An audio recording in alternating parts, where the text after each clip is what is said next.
Alise, I'm so glad you're here today. You have been a gem. Just in the last 3 or 4 weeks, we started talking and got to meet for lunch, and here we are on the podcast. Thank you for being here today. I think you've got a special message, and I want to make sure our audience hears from you. So thank you for being here. Thanks for having me, Danny. It's great to be on the other side of the mic, of course. Yes. Yes. Well, I want you to tell the audience a little bit about your story and your personal journey, because I think it's interesting. I mean, you speak how many languages? Three, Five generally. five. Okay, there you go. You've got your doctorate. You've raised a daughter. You've done a lot of things, and now you've built an amazing business. So, talk to us about your journey and how you got to where you are today. Hmm. Well, thanks. Well, first, let me just start by saying I was raised by two entrepreneurial parents. They were first farmers and then restaurateurs. So I learned early on a good work ethic and also an appreciation for the role of work in our lives. That's a pretty important thing to start with. And then, but I didn't really start college until I was 24. I didn't really understand that was something you could do. They weren't college educated. I didn't get that from them. But once I got into college, learner being my number two strength, man, I had the bug. I bet. And so fast forward in my mid-20s, I had the really amazing opportunity to follow my then boyfriend, who I knew for 1 month, to Madrid, Spain. He was getting transferred for his job, and he said, "I think you should come with me." And I thought, listen, I'm halfway through my bachelor's degree. I'm a college student. I don't have any debt. I don't have any career. And I know one of my bosses told me to go see the world, get an education. I thought, well, okay, I'll go see the world. And that was one of the best decisions, Dana, that I ever made. When I said at age 26, I will follow you to Madrid, Spain, given that I'm from a small town in northeastern Oregon, that when I left high school, the population was 4,800 people. Wow. Right? Big change, right? Yeah. So, what was the catalyst then that got you on this journey about igniting purpose? Where did this all come from? Yeah, from once I was in Spain, we were in Spain for 6 months, and I'd learned French in college, so that was my good baseline level romance language. So learning Spanish on top of that wasn't hard. We went all over Western Europe, which was fantastic. I learned so much. And then his company moved us to Rio de Janeiro, Brazil, for 2 years. And then I got the Portuguese. We went all over South America. So what happened in that time, Dana, was I was there and I had an amazing life, the kind of life that most people really think they yearn for. And it was beautiful. I mean, we lived in a beautiful home. We had a live-in maid that made all of the meals, did all the dishes, all of everything. Wow. Spoiled you. Right. It was a terrible life. And we had a full-time, gardener who took care of the grounds and the pool, and we had a full-time chauffeur who took us where we wanted to go. And I mean, it was a really beautiful life. I did not have a work visa at that time, so I poured myself into, you'll be shocked, into my education, into other degrees, while my boyfriend worked. And what I discovered, Dana, was in those quiet hours, I spent the whole day studying while he was away at work. And that was good in the first year. By the time the second year came around, I started to feel what I now understand is called an existential vacuum. And that is that horrible feeling that humans encounter when they are really not being of service to the world. So it's one thing to consume a really, really beautiful life. That sounds really good, but what humans need is to be of service. That's when we're at our best. And I really wasn't being of service. I was just consuming a really nice life. And that's when I learned about what it was to be depressed, when you really weren't up to something that was, giving back. That's where I learned about the ache and the need for meaning and purpose, Dana. That's where it started. And I was there for a couple of years. Wow. So you were able, we kind of always serve the person we once were. So when you started that process of that journey, and I can hear your input and your learner, how did you come up with this whole idea, to develop this whole plan around purpose to help other people with it? Well, it sure as heck didn't happen overnight. Yeah. So when I left that relationship, it was time it had run its course, and I moved back to Portland, Oregon when I was 28, and finished my master's degree, and I just kind of found my way back into the world of work and various kinds of sales jobs. And what I discovered by the time I was 33 years old, and I bought a house and I had a nice, comfortable life, and I was dating my then new boyfriend who would become my husband, and life was pretty good. But once again, there it was, Dan. It was like, God, I'd had this big, huge, lovely life that was full of intensity and input and stimulation.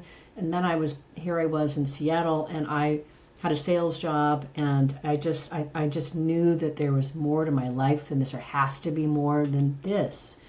And it was that nagging, similar kind of feeling that I had in Brazil, but on a different sort of a level. And that is when I went and got the PhD in human development. And from there is when I really started just a really natural progression of various roles where I then became the product. I was no longer selling somebody else's products and services. I became the consultant that helped leaders develop their organizations, their leadership, their engagement, etc. So that was just a really natural unfoldment process that happened over the course of, I guess, about 15 years. And then I found my way into the purpose space when I began hosting my podcast, Working on Purpose. And that really set off a whole other chain of events that really began to amplify my own voice in this space of meaning and purpose. So what is your definition when you think about organizational purpose versus just a standard mission or vision statement? What do you, with all the work you've done in organizational development and around purpose, what do you see as the opportunity there, or the definition that will help people really understand that? Great question, and I do talk about this in one of my latest books, The Great Revitalization, because it's not understood very well. Yeah. So first what I'll say is the way that I look at purpose inside organizations, which is different than really what it is on the individual person level.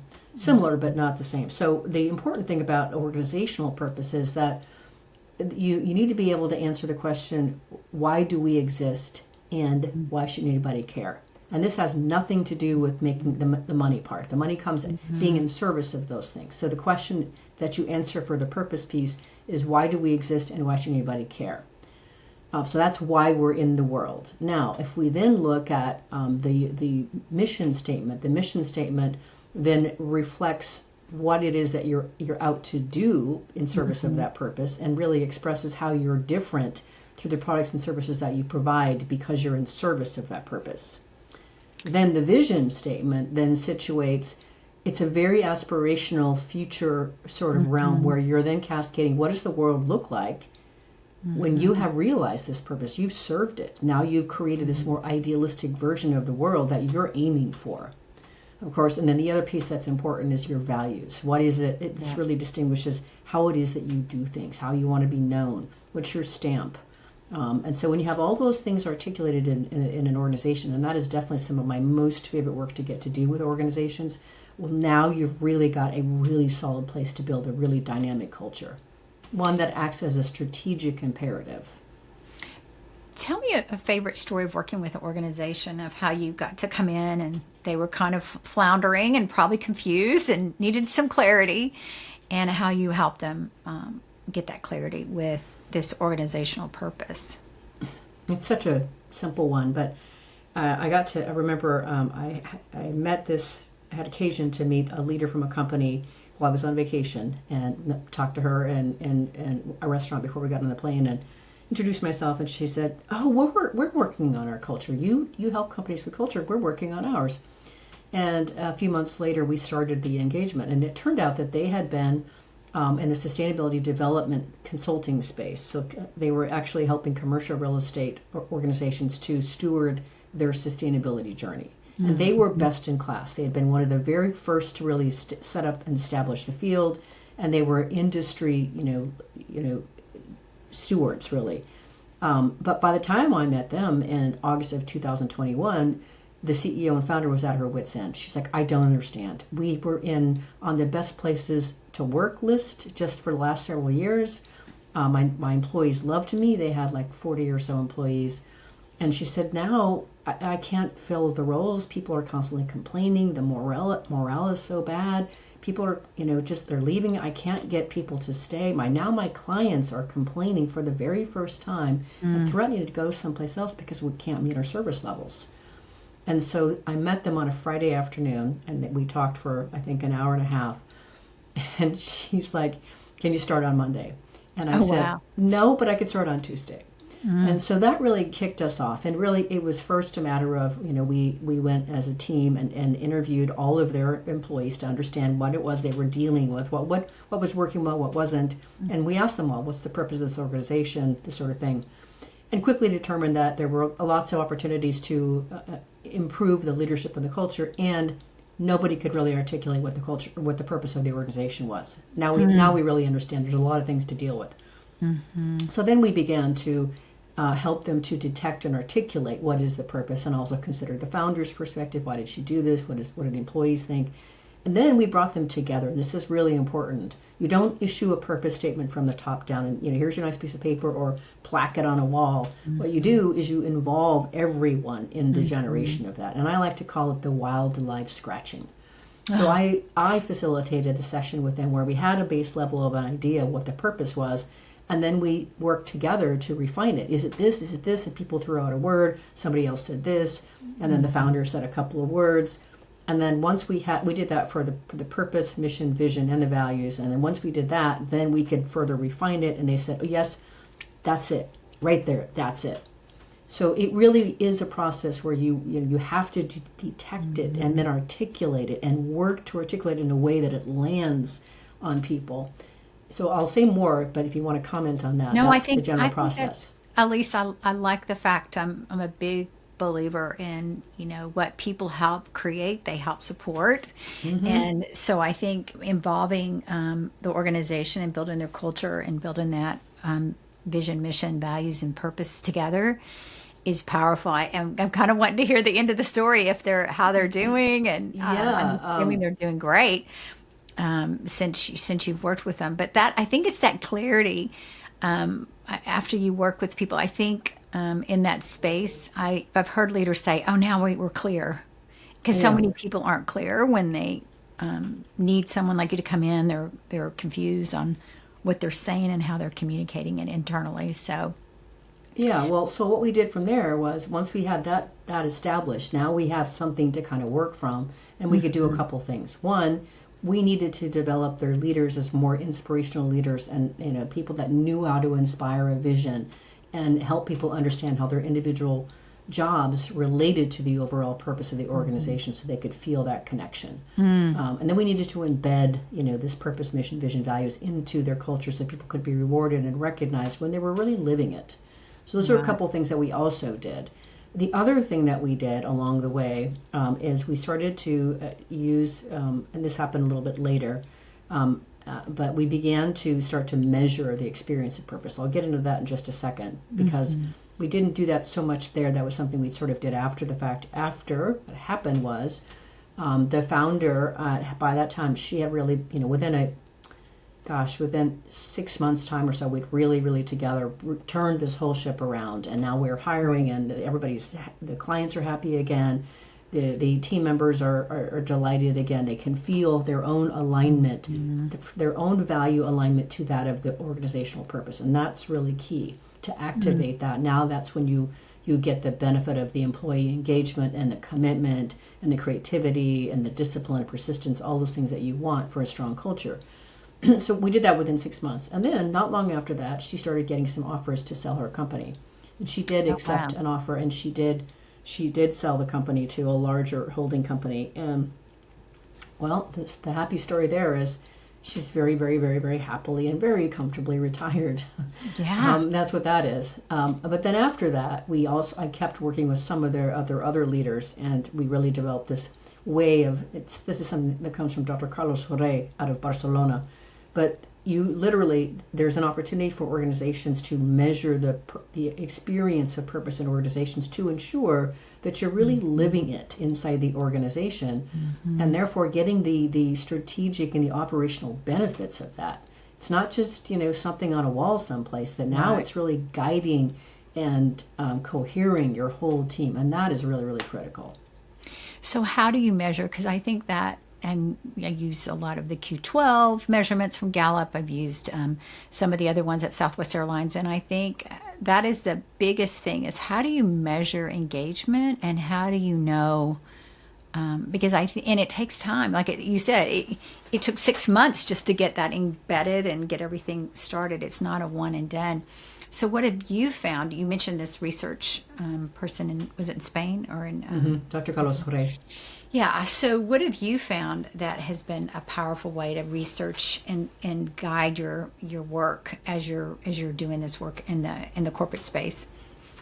Well, the measurement comes from his recommendation. There's 3 very simple questions that organizations can pose to their people, and I recommend that this is what we do with our clients. Is we do this every quarter to make sure that we're on track. Things change, people come and go, etc. New managers, to leaders, whatever. The 3 questions are very, very, very, very simple.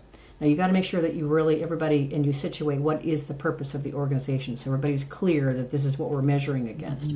But the first question is, to what extent do senior leaders live the purpose of this organization, walk the talk of it? And it's, whatever it is, 1 to 5.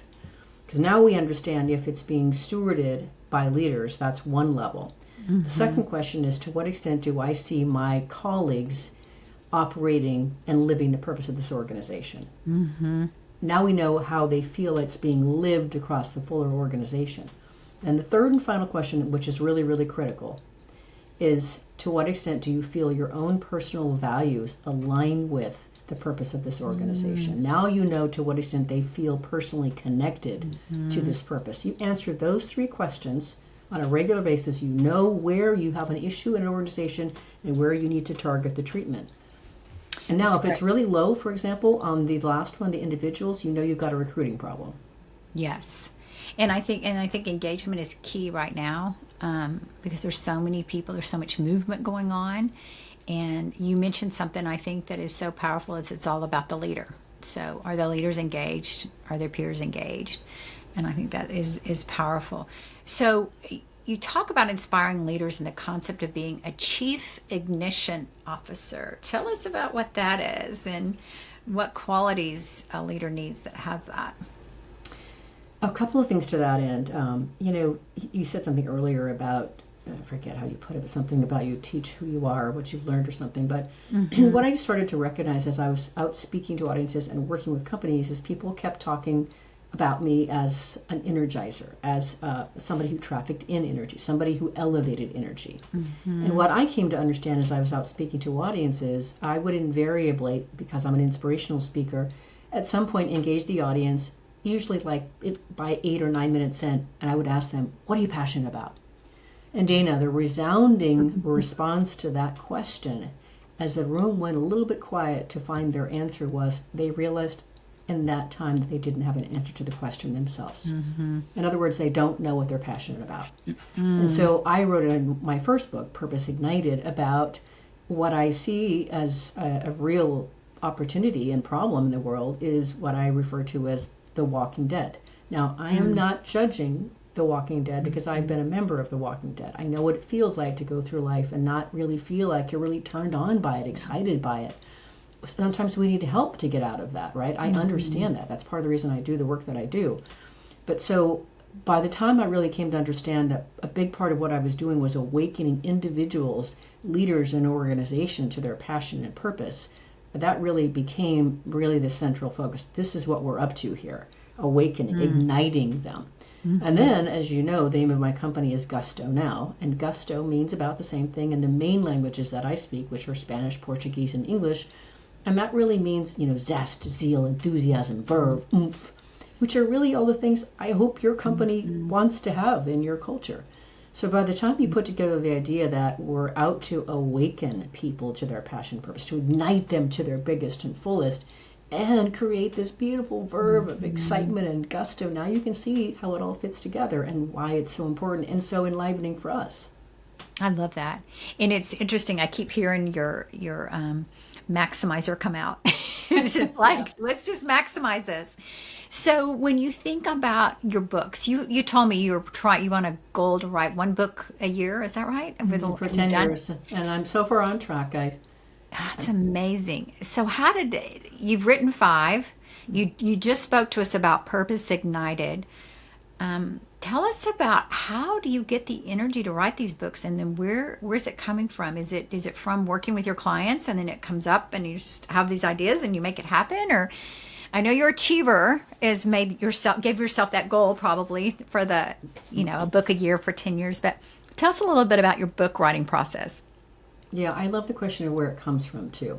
Yeah. So let me first situate that I'm divorced. I've been divorced for 9 years, and that whole experience, it wasn't my idea to get a divorce, but it was a really good idea. And once I found myself on the other side of that, I realized, wow, I have a whole clearing now in my life. I can relate to time and energy very differently. I can be actually quite selfish with it now. And so my number one strength is input, Dana. And so how that shows up is, and then it's related to my maximizer in the way that I do my podcast. So I bring on subject matter experts or authors to advance the conversation on creating what I call destination workplaces.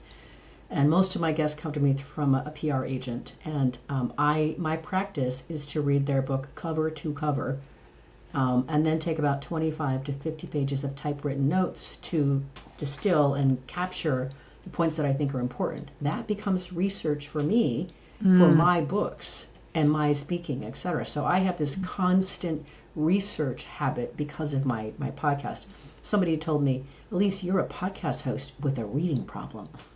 And I'm like, yeah, I am. I love that. Yeah. But so if you look at the way, the practice that I have in hosting this, and then we have them on air and have the conversation. Now I get the benefit of connecting with that beautiful energy, which is my relator energy, that one-on-one. Let me just have this heart and soul conversation with you.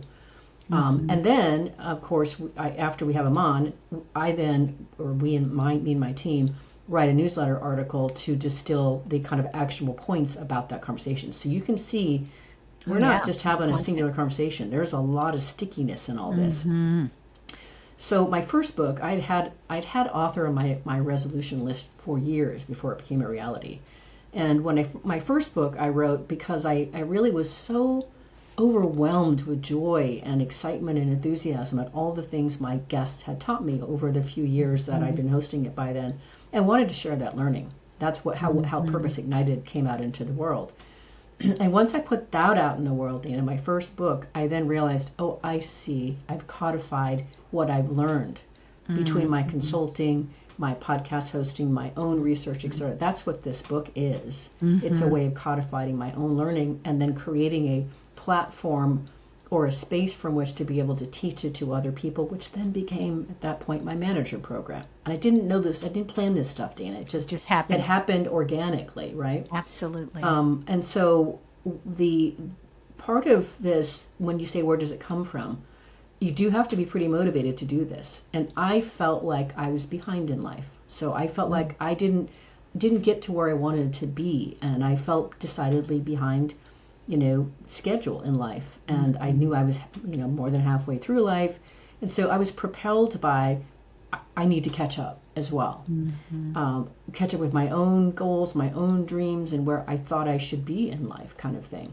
Because I put a lot of energy into, being a family and being part of a community and supporting a community, etc., while I still worked and had my practice. So that's really how it happened is. And then what there's a couple, the other two books, there's two others, well, a couple. I wrote a book about losing my parents, and that was really, and then what I learned about living. So that's really meant to be a very personal book that shares a very, very intimate part of my life and what I learned about living as a result. That just happened because of what life served up. But I'm really proud, too, of the anthology collection of the women's stories from around the world called Passionately Strive and Why, where that was an invitation from a publisher to say, hey, we'd like you to curate this book. Don't care what the subject is, but it should be focused on women. Like, easy, it's purpose. And so literally I gathered 25 women from Australia to Zambia to share their very intimate stories of how they discovered their purpose and are now serving from it. So it was kind of a combination of things, but definitely pushed by this feeling like I have this ambition, I want to do these things, and I'm behind schedule. And then accepting, interacting, and playing with what life served up to me along the way. Well, and I can see in that story, I heard your input, and you mentioned your input. But what I see with people with high input, like I talked about my mom that went back to school at 86, is you have an ability, it's a keen ability to collect information. And you can always find it. It's like somehow you can sort it in your brain or in a place, but it's there. And I think it's being able to pull all that together and curate that, and why this passion for writing books and why it's happening every year is phenomenal. I mean, that's a lot of work, but integrated into what you're doing. So it's pretty cool to see it all come to life. And how does it feel when you're writing, when you're getting it all done? Is there an energy there that you feel when you're writing? Yes, there's different kinds of energies. It's so interesting. I relate so much. I'm reading Jane Fonda's memoir right now, which is phenomenal. And I could relate. There's two pieces that I want to situate when you ask about how you feel. One is when it feels good, and the other one is when it doesn't feel good. So when it doesn't feel good, what I've discovered is, I think, writing is a way of working through things and of coming to understand what you think and feel about things. And that's such a, wildlife scratch process. She writes about how she really avoided a certain time in her life. I think when she was in her early 20s, that was really, really painful for her. And she said, I couldn't figure out why I couldn't face writing in my book for 6 months as I avoided that. So there were definitely parts of the writing process where I realized that either I was writing about something that bothered me or that I didn't understand. And I hadn't done the work yet to fully understand it. And therefore it was really uncomfortable to try to render it.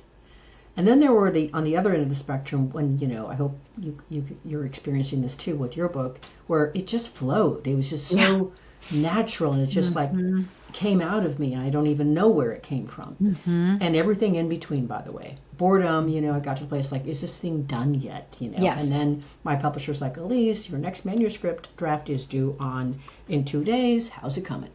Oh, wow. That's when it's hard, right? When you when you're not in the flow and you've got to get in the flow. So that's powerful. Well, I love that. I know I was up late last night, early this morning, but it was fun. It was energizing. Yeah. Because it was getting, just like you said, it just comes out. There's other days where I'm like, oh gosh, I'm tired today and I don't want to work on this. So I get it. I think probably the best feeling, or the best part of the process for me, each time that I've done this so far, and I posted this when I had my second book out, which is the Passionately Striving NY anthology, was when your first big batch of books shows up from the publisher, and you actually for the first time see your book in the wild. And I I posted this on LinkedIn. It was one of my highest reaching posts. I had the UPS driver take a picture of me. I said, hey, Michael, will you take a picture of me with the book? And he goes, that's not in my job description. I said, well, it is now. And so the picture is literally, I'm in my shorts and my, sort of tank top thing. And I'm literally jumping for joy with a book in my hand. Aww. And I mean, my face is like this. And it was definitely, I put it on LinkedIn and said, this is probably the best part of writing a book, is when the thing shows up on your doorstep as a live, real thing. Well, and it's that visual of, you said earlier that you said you were an author before you even started getting the books out there. And I think that things obey words. Like when we say those words, it happens. And it's that visual. I love the visual of the UPS driver taking your picture. And the fact that you know his name, I'm like, okay. Oh, yeah. We unloaded 40 boxes of books into my house. Oh, gosh. And, yeah. It was crazy. And so, of course, I'm like, he's like, as we're schlepping the boxes into the house, he's like, what's this book about anyway? And so I started telling him about it. He goes, I want to read that. I'm like, you do? Well, that's my next question. You served that up just perfectly. So for someone seeking more meaning in their life, in their career, it could be Michael, the UPS driver. It could be a CEO. It could be somebody else. What is the first step you recommend? Yeah, the very first thing I think that really is necessary, and of course I do this in my programs when I'm working with organizations and teams, is you got to understand your own values. I am continually blown away, and I know you're not surprised because of the work you do as well, by how many people, and this is again not in a judgment, but they don't know their values. They haven't considered the process of really distinguishing their own unique values and why they're important to them. So I take people through an exercise where I give them a list of 100 values, which is just a standard list, and then I ask them to just highlight all the values that just resonate with them, and get it down to 10. and then prioritize them 1 to 10. 1 is your most important value, 10 is your 10th value. And then I engage people. In fact, I'll be doing this with a group at North Texas Commission here in a couple of weeks. And people get so much clarity from that. And the reason why that's important is when you start to look at what do you value. Now, there's 2 things you can do from that. 1, you can immediately start to look at, do my relationship choices align with these values? Does my work choice and the way that I get to engage with work align with these values? Does the way I lead let me express these values or not? So that's the first thing. The second thing I'll say is that as a logotherapist, so that comes from the field of logophilosophy, and logos is Greek for meaning. And logotherapy, logophilosophy comes through the existential psychology field, which logophilosophy was really birthed by Dr. Viktor Frankl's work, that people might recognize as he's the author, among many things, Man's Search for Meaning. So within the field of logotherapy, Dr. Frankl situates that we as humans are first always looking for meaning. That is our chief concern in life. It's also our chief source of energy. And that we have 3 sources of meaning available to us at any one time. And he situates, which, by the way, are always registered along your value system. That's why you got to know your values first. So what you find really meaningful, Dana, might be different from what I find meaningful because we have different or slightly different values. So the 3 different sources are our creative contributions, what we give of ourselves to the world. That's important. I call that your passion. The second source is what experiences or encounters really matter to you, that really jazz you and fill you up. I call that inspiration.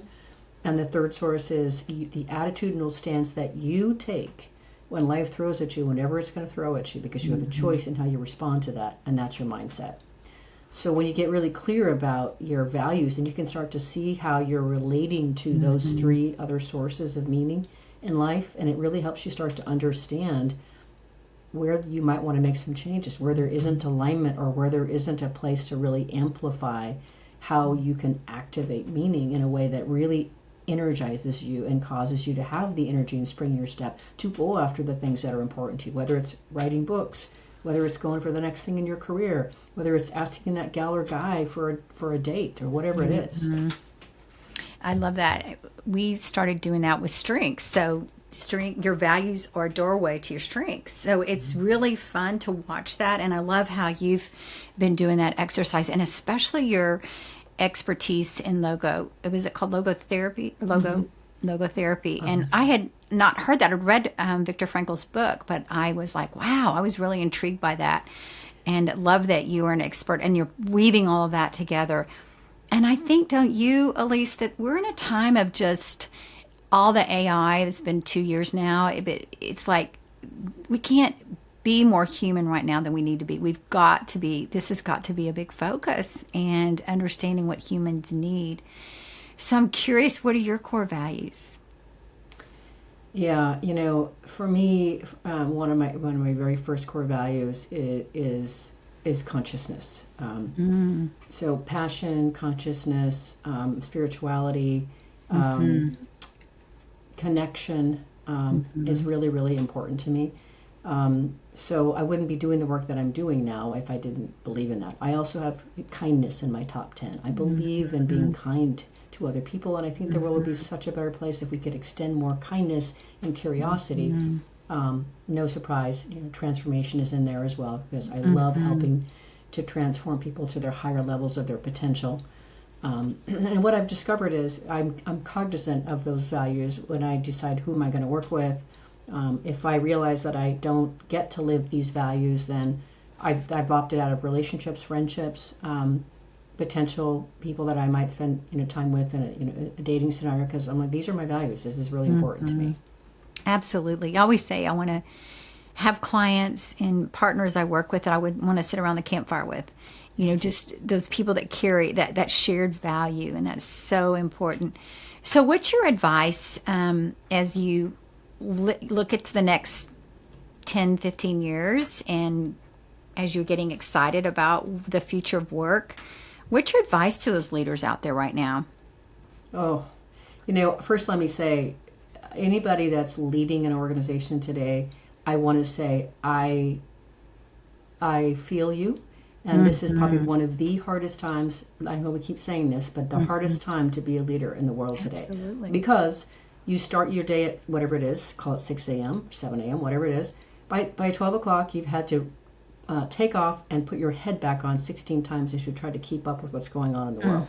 And I really have a lot of compassion for that. And I love being able to support and be in a space to help leaders, through that process, because it's not a solo job. So, but the piece of advice that I would really say that I really think I'm seeing increasingly necessary to put forth is it's so important, especially when you are dealing with so much insecurity and so much instability, is the last thing that you should do is to cling to the practices of the past.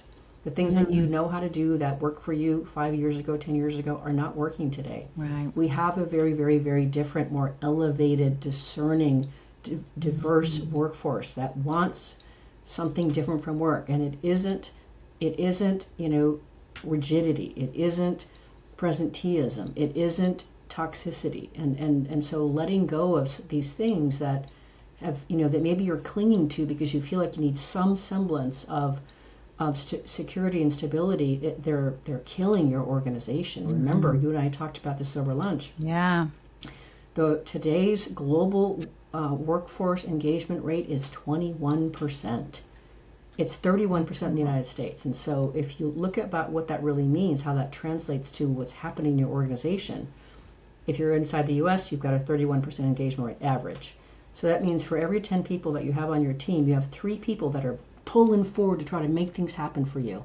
And you have 7 people that are either holding steady or pulling you back.